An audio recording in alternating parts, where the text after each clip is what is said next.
আগরতলা সাব্রুম জাতীয় সড়কের দারোগাবাড়ি এলাকায় একসাথে দুর্ঘটনার কবলে পড়ল তিনটি গাড়ি ও একটি বাইক।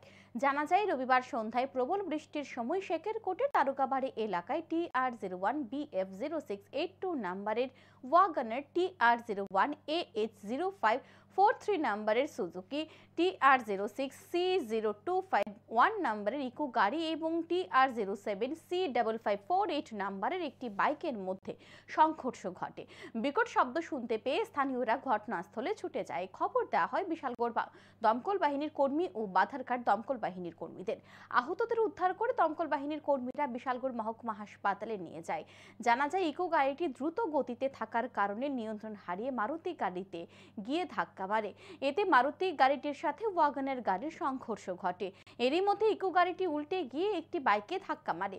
এতে আহত হয় একাধিক। দমকল বাহিনীর এক কর্মী জানান, ওনারা ঘটনাস্থলে গিয়ে একজনকে আহত অবস্থায় পেয়েছেন, তাকে হাসপাতালে পৌঁছে দিয়েছেন।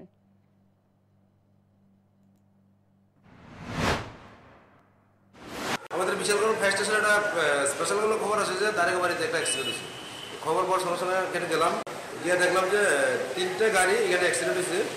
একটা নাম্বার হলো TR06C0251, আরেকটা নাম্বার হলো TR01AS0543, আরেকটা হলো TR01BF0682, এবং সঙ্গে একটা বাইক অ্যাক্সিডেন্ট হয়েছে একসঙ্গেই, TR07C5548। কতজন ইনজুর্ড হয়েছে?